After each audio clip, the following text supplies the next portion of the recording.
Oh, hey guys. Welcome to the Artistic Principles of Visual Effects. We've already talked about in previous videos gameplay and shape, and now we're on to the third video about value. Now, if shape is the way to most clearly communicate what something is, I would say value is the thing that you want to use to most easily get somebody's attention. Looking at this image, it's just, even though it's in black and white, it's like, whoa, like I want to look right here in the middle because there's really bright whites and really dark darks, and they're right next to each other, which creates a lot of contrast in the values, and that is eye-grabbing. So we're going to go over a few examples on how specifically that is done. But first, an example of how not to do it. Now, the temptation is obviously to say, well, hey, if value is the easiest way to get someone's attention and the effect that I'm working on is super important to show, then I'm going to crank up the whites and crank down the darks and make that thing super eye-grabbing. But the problem is when you have multiple effects going off all at once, like we do in this old League of Legends screenshot, it becomes difficult to understand where you should look. So just be aware of that if you've already used up your budget of high contrast, high value, or low value spots, then the eye is going to have a hard time deciding how to decipher what's going on or where it should look. So looking into the style guide created by Master Jin Yang, we can see that League of Legends has fairly well-defined ranges for all the different types of things that go into the game. And these ranges in value are different for each thing. So the way you read this, you look up here, the UI value range is just these really high up to the bright whites. The character range goes from here down to the pretty dark darks. You know, it's like a little more than the lower half. And environment is generally darker, though character has the potential to go even darker than environment. You'll notice effects for League, and this doesn't have to be how it is in every game by any means, but in League we decided to go with this because what this does is it gives effects the opportunity to have the highest contrast, meaning the brightest brights right next to the darkest darks in the same element. Now that's not always true. We don't always do the highest contrast in all of our effects. That would be, like I mentioned in the previous slide, a big mistake. But for effects that are especially impactful or abilities that are especially important to see and need to be eye-grabbing, we have the ability to explore that full range in an effect. And here's an example of how that's working in the environment. You can see that the values of the effect in this example are listed here, and the character and the UI and the environment. And you can tell where the eye is supposed to look because of how the values are controlled in this effect. This is before any color is added or anything like that.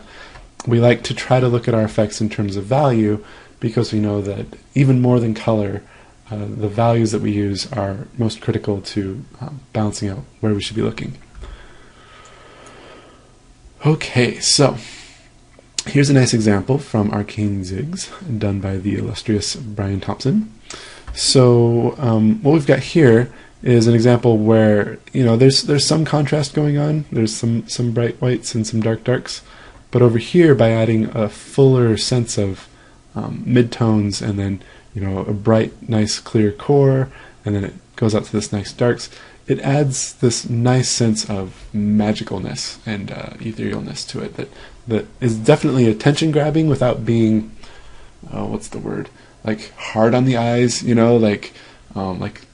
eyes are being like assaulted by the awesome, amazing contrast going on there. So this is a nice balance that he was able to manage with that. You can see also here there's extra elements around that are going on. I don't know if that's on purpose or not, but just adding a little more variety and little extra touches into the effect can make a big difference. Here again, by taking the values and just popping them out in places, you can make it feel more magical, and then also having this nice glow around the outer edge. This is something that is really easy to overlook because it's so subtle that it reads at like a subconscious level. Like adding this nice glow, and we're not talking about a lot. It's surprising how little glow in your texture or in your bloom, depending on how you're creating glow in your effect, how little you need to just add enough to give it that spice, that spiciness of popping up and feeling magical and having a nice contrast to it. So yeah, definitely those little magical elements can really help your effects feel like they're not just, you know, pieces of geometry in the environment or like painted cards in the environment, but that they live in that environment. Like they're casting light into that environment. They are a source of energy, and they, because they have that soft glow around them, the eye and the brain, you know, understands that yes, this is like coexisting in there, and it is a glowing object in that world. Hope that makes sense. Okay, so on this chart, this is a fantastic page. This is maybe my favorite page in this section of the style guide. So what I love about this is it's illustrating pretty nicely, because I'm a visual learner and I love images like this where, you know, you see that, you know, this isn't pure white up here and this isn't pure black. And that's something important to remember, right? Remember back on the value ranges. I'll just pop back to there. The effects don't go all the way up to white, and they don't go all the way down to black. You can't really tell, but black is like down here somewhere, right? They come close, definitely close, and they're very light, but we like to reserve that white for UI. Plus, like, honestly, going clear up to white, it's a little hard on the eyes, and that's especially hard to avoid when you've got a lot of additive cards on top of each other. You start to get white blown out areas going on, and we like to avoid that, because, you know, like in these examples, you can see like it comes pretty dang close to white, but not quite there, and the type of energy is nice and clear because there's some restraint, and it kind of holds back from that. Okay, so you can see that either by having really dark darks in the effect, like in the dark smoke here, or by having bright brights in the effect, such as right here, you can really grab the attention. And this is an area of effect that you want to move out of before it pops. And this is signaling that Varys here is going to be casting a line shot missile, and you need to just, you know, be ready to juke out of the way. So these are both pretty important things to understand, and so cranking up the contrast here is appropriate. Alright, so then we get into the game changers. And you remember in the first video about gameplay, we talk about game-changing effects. And what we have here is two examples of those types of effects. Both of these root you for an amount of time that feels fair, or feels totally unfair in the moment, at least for me, because my old man eyes can't react fast enough to get out of the way. I oftentimes get hit by these effects. But for those of us who are more adept at seeing things in time and getting out of the way of them, it's important to signal to those folks that something really important is coming and they should get out of the way. And you'll notice that the missiles have the highest contrast in the head, and they fade off in how much contrast they are towards the tail, right? So like the lightest light here is just a very subtle gray, and the darkest dark is pretty, you know, it's actually, I think, the same dark that's up here, but because the white is so much brighter up here, it creates higher contrast up here in the head. And similarly over here, where, you know, the darkest darks are here, and then they kind of like fade off, and then the brightest brights are up here. So we can see that animated a few times. And yeah, this is just super important to keep in mind as you're working on things like what part of the missile do you really want to stand out up at the leading edge, and then what parts of it can you kind of leave as flavor or parts that kind of fall off. Similar to the example in the previous video where there were the shapes that were bolder at the front, and then the shapes got more like subtle and fuzzy towards the end. You can do that even more so with value contrast. And then here we have the Varys missile, Heartseeker Varys, firing this ultimate ability off that you definitely don't want to get hit by, because if you do, you're hosed.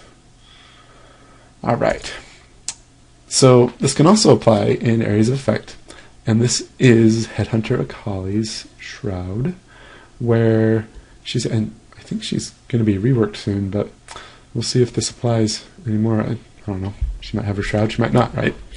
But anyway, this area of effect is important to realize because it has, you know, effects to enemies that they want to be aware of, so they want to stay out of it, but also it has really important implications for Akali, because when she's standing inside of it, she's cloaked, and when she's outside of it, she's not cloaked and can get jumped on and damaged.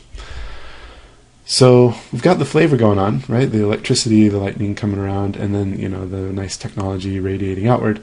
But at the end of the day, you know, we have even higher contrast towards the outer edge. So you can still have flavor going on. You don't want it to be a game full of Venn diagrams of just rings overlapping each other, right? But you can definitely get away with some flavor as long as you're reserving it for here. And I would say that, you know, maybe it got a little bright in the middle, but it's still a pretty strong example of, you know, defining a clear outer edge without drawing the eye too much into the middle.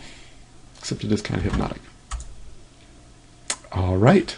So here again we have the example of too little, too much, and just right, I guess.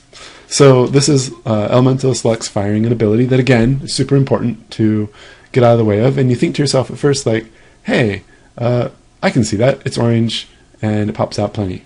Well, the problem is twofold. Number one, for colorblind folks out there that are watching this video right now, you may have trouble seeing it at all. Because it's so stinking subtle and faint when you start doing reds on greens. And we try to be very conscious of that. And when that happens, that we have an ability that's more reddish, we try to bump up the values. But what we don't want to do is go too ham, right? Because if you go to this extent, the real problem here is, you know, looking at this guy, the whole, oh, that track bar is so annoying. So the whole thing is pretty bright. Not just out at the leading tip, right? Not just up here, but the whole trail coming down here has pretty high value to it, and also pretty high contrast. And so because of that, you don't know if you're walking along if you can run through the back of it or not. But really, once the head of the missile is passed, you don't need to worry about it anymore. You can walk through that just fine and not take any damage. But it does look like the whole trail of the missile is doing some kind of area of effect damage or something like that. So here we've got it just right. And you'll notice that there's something added in this version where there's the dark smoke wisps that come off the back of it. And these add a nice flavor to it. They add a nice contrast to boost up the head of the missile. There's a hotter core that we didn't have here on this example. There's a nice, I think that's just a simple global texture added in there. And it's very readable and very clear that, you know, this is a missile that you do not want to get caught by. So we'll just leave it on this for just a second. So you can see all of these in grayscale.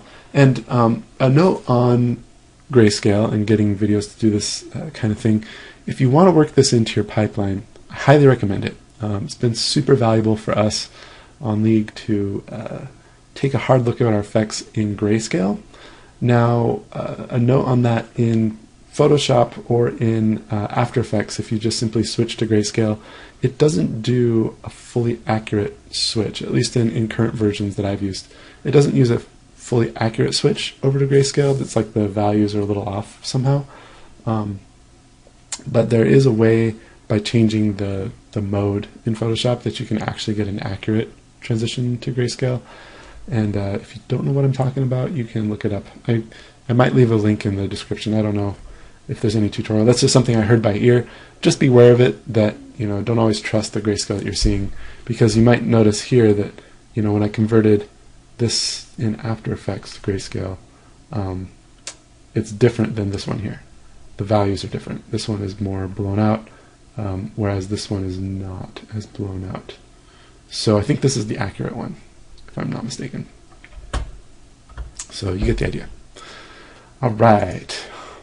So if you want to learn a little more about adding value depth to an effect, I did a tutorial on this smoke wisp here, where you can see on the left it's just solid shapes, and then on the right it has the value variation, which, you know, helps accentuate the motion and draw the eye a little bit.